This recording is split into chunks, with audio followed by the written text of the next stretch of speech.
नौजवान दोस्तों, अजीज बच्चों, एक बात जिंदगी में पल्ले से बांध लेना, जिंदगी में ख्वाहिशात ज्यादा ना बढ़ाना। दुनिया में सबसे मजबूर आदमी वो है जो अपनी ख्वाहिश का गुलाम है, जो अपने नफ्स का मुरीद है। ना ख्वाहिशें बढ़ाना मतलब घर में सुबह का नाश्ता करते वक्त ये प्लान करना कि आज शाम मैंने बर्गर खाना है, ये दुरुस्त नहीं है। दोपहर की रोटी घर में अच्छी पकी हुई है, अम्मा ने पसीना उठा के पकाई है, पर साहब कह रहे हैं नहीं, मेरा नफ्स कहता है कि आज मैंने ना पिज्जा ही खाना है। नफ्स की ख्वाहिशात को ना बढ़ाना, ये बंदे को गुलाम बना लेती। दुनिया में ज्यादातर गुनाह रोजी रोटी के लिए नहीं होते, कि जो लोग जुर्म करते हैं, डाके डालते हैं, करप्शन करते हैं, ये ज्यादातर नफ्स की ख्वाहिशात के लिए। इन्हें दूसरे की गाड़ी परेशान करती, इन्हें बंगला परेशान करता है। आपको पता है नबी करीम अलैहिस्सलाम ने एक दुआ मांगी है। हुजूर फरमाने लगे, अल्लाह मेरे घर वालों को ना जरूरत के मुताबिक रोजी देना, ख्वाहिशात नहीं। अभी किसी को मजेदार रोटी खाते देखो तो किसी 5 स्टार होटल में ना देखना, बल्कि जो मजदूर मजदूरी करता है ना, उसे कभी मुलाहिजा करना, वो जो सुबह रोटी बांध के साथ लाता है।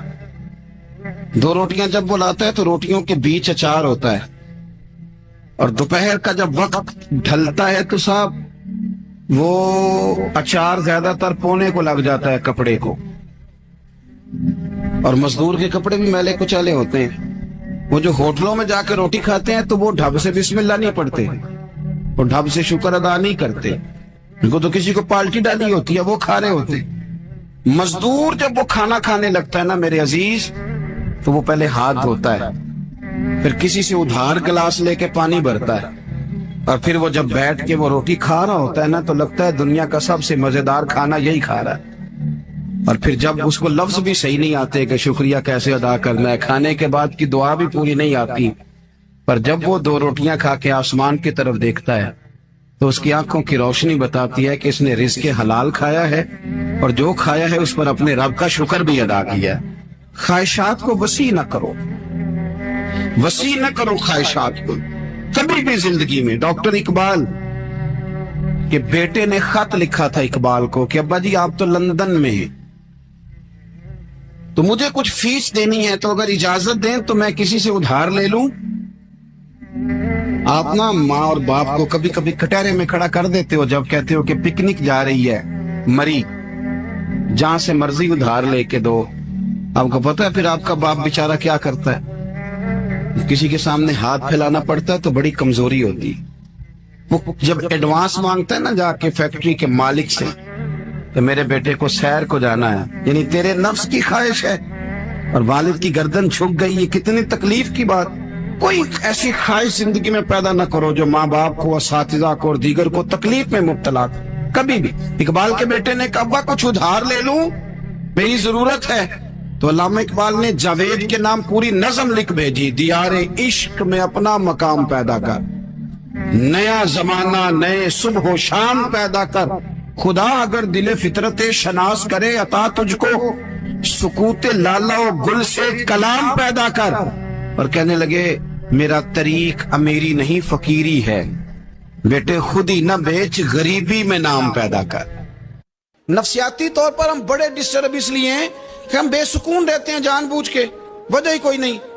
लेकिन ना जब तक जिंदगी है अल्लाह ने जिंदा रखना है, और जब वक्त आ जाना है तो फिर कोई हमें बचा सकता, तो टेंशन किस बात की, डिप्रेशन किस बात का। एक बात। दूसरी बात ये कि दूसरों की नफ्सियात का भी थोड़ा थोड़ा ख्याल करें।